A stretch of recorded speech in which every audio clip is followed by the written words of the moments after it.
नमस्कार दोस्तों, जय श्री कृष्णा। आज हम आपके लिए लाए हैं भगवान श्री कृष्ण और मुस्लिम भक्त की कथा, जो सत्य घटना पर आधारित है।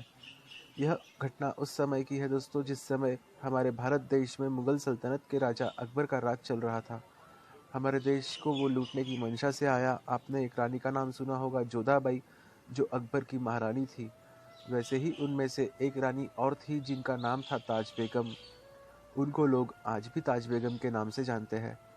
आज हमारे इस भारत देश में कई लोग नहीं जानते इनके बारे में, पर ये ऐसी भक्त हुई भगवान श्री कृष्ण की। इन्होंने भगवान श्री कृष्ण के ऊपर कई सुंदर पद लिखे, बड़े सुंदर भजन लिखे। एक बार ताज बेगम आगरा के किले में बैठी हुई थी और उन लोगों में चर्चा हुई, क्या किसी ने खुदा को देखा है? रानी को जवाब में सुनने मिला, किसी ने नहीं देखा। तब रानी ने कहा, मेरा मन है कि मैं उस खुदा को देखूं एक बार। जब यह भाव उसके मन में आया तो वहाँ कुछ लोग, इस्लाम को जानने वाले जो लोग थे, वो वहाँ बैठे हुए थे सभा में। उन्होंने कहा, बेगम साहिबा, यदि आपको खुदा को देखना है तो आपको हज जाना होगा, मक्का मदीना जाना होगा। और भी बहुत से बातें बताई और कहा, आपको वहाँ खुदा दिखेंगे। तब ताज बेगम के मन में एक ललक सी बैठ गई कि उन्हें देखना है एक बार खुदा कैसा है। और वह पालकी में बैठकर आगरा से निकली। मथुरा के पास यमुना किनारे थोड़ा जंगल सा था। जब उनकी पालकी वहां पहुंची तब वो विश्राम के लिए वहां रुक गई। संध्या का समय था, उनका मुक्काम वही था। जब ताज बेगम अपनी पालकी से उतरी और अपने शिविर की ओर जाने लगी, तब उन्हें अचानक कुछ सुनाई दिया। कोई मीठी मीठी बंसी बजा रहा है।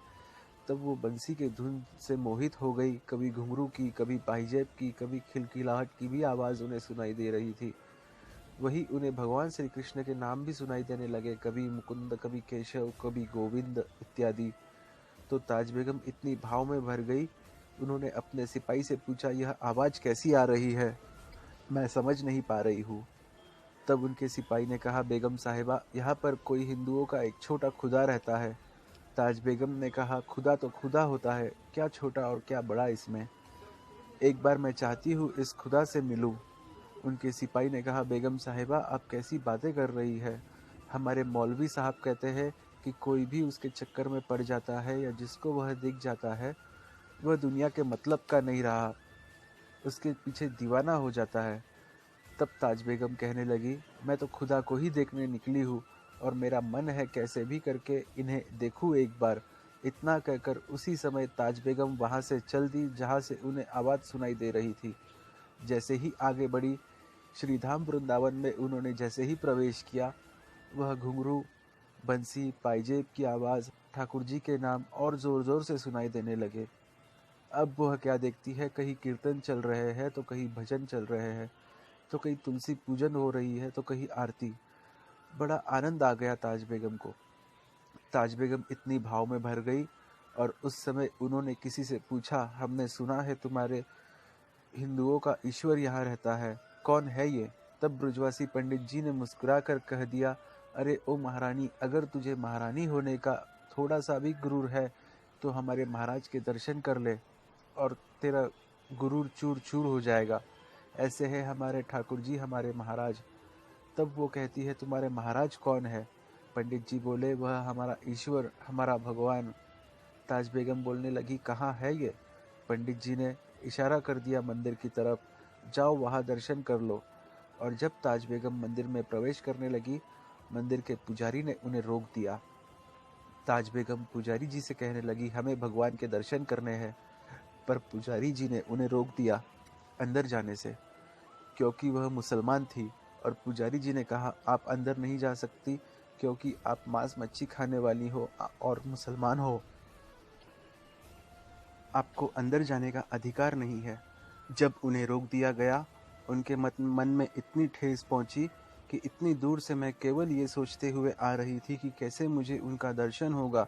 वो कैसा है, ईश्वर दिखता कैसा है, उसका रूप कैसा है जो इतनी मीठी बंसी बजा रहा है, जिसके पाँव के घुंघरू इतनी मीठी मीठी आवाज़ सुनाई दे रहे हैं, वह कैसा है।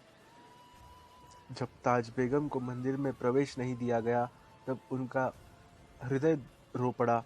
दरवाजे पर ही वह सर रख करके रो पड़ी और कहने लगी, हे कृष्ण, मेरे खुदा, मेरे ईश्वर, क्या आप मुझे इसलिए अंदर प्रवेश नहीं दे रहे क्योंकि मैं मुसलमान हूँ? तब उस समय ताज बेगम ने यह भाव गाया, सुनो दिल जानी मेरे दिल की कहानी, दस्त हो बिकानी बदनामी होगी सो हूँ मैं, और देव पूजा ठानी हूँ नमाज हूँ भुलानी, कलाम कुरान सारे गुण ना गाऊंगी मैं। अगर यह कलमा कुरान इत्यादि छोड़ना गुनाह है तो वह गुनाह मैं कर रही हूँ। यहाँ पर देव पूजा करना अगर गुनाह है तो मैं कर रही हूँ यहाँ पर। तुझे अगर मेरे मुसलमान होने से दिक्कत है तो मैं तेरे लिए हिंदू बन जाऊंगी, एक बार मुझे दर्शन दे दो ठाकुर। वह रोती रोती वहां से चली गई यमुना किनारे। एक किनारे जाकर जब ताज बेगम बैठी तो कमाल हो गया दोस्तों। हमारे महापुरुष कहते हैं, भगवान ठाकुर जी अपनी उस भक्त को दर्शन देने के लिए मंदिर छोड़ यमुना किनारे पहुंचे। ऐसा सावला सलोना छोटा बालक रुंझुन करता हुआ, खिलखिलाता हुआ ताज बेगम के सामने से जैसे ही गया, उस वक्त जब बालक की स्थिति देखी पलट करके, वह बालक मुस्कुरा दिया। और जैसे ही ताज बेगम ने बालक को देखा, वो समझ गई यह बालक कोई और नहीं, मेरे ठाकुर जी ही है। गदगद धन्य हो गई। मंदिर के बाहर यमुना किनारे मुझे दर्शन हो गए और सोचने लगी कि जिसको मैं ढूंढ रही हूँ वह तो मेरे सामने ही खड़ा है साक्षात। ऐसी अलमस्त हो गई ताज बेगम। उस मीठी मीठी मुस्कुराहट के ऊपर गदगद होकर ताज बेगम कहती है, छैन छबीला सब रंग में रंगीला, बड़ा चित्त का अड़ीला, सब देवों से न्यारा है, नंद जी का प्यारा, जिन कंस को पछाड़ा वही वृंदावन वाला कृष्ण साहेब हमारा है। और प्रभु के दर्शन ऐसे किए ताज बेगम ने, फिर ताज बेगम वृंदावन की ही होकर के रह गई। कल्पना करिए कितनी भक्ति रही होगी उनकी भगवान के प्रति। लगन बहुत बड़ी बात है दोस्तों। ठाकुर जी से बनावटी नहीं, वास्तविकता में प्रेम रखिए। महापुरुष तो यहाँ तक कहते हैं कि वृंदावन में ही ताज बेगम ने अपना शरीर छोड़ा भजन करते करते। आपको बता दे, रमन रेथी स्थान के पास ही आज भी ताज बेगम का मकबरा बना हुआ है। ब्रज मंडल में ऐसी भक्त हुई हमारी ताज बेगम, और इनके जो पद है बड़े सुंदर पद है। एक ब्रज भजन संग्रह नाम की किताब है, उसमें जितने हमारे भक्त हुए हैं, चाहे वह सूरदास जी हो, मीराबाई हो, ताज बेगम हो, और भी जो भक्त हुए, उनके द्वारा जो पद लिखे हुए हैं वो इस किताब में है दोस्तों लिखे हुए। तो कैसी लगी आपको हमारी कहानी, ज़रूर बताइएगा। अगर हमसे कुछ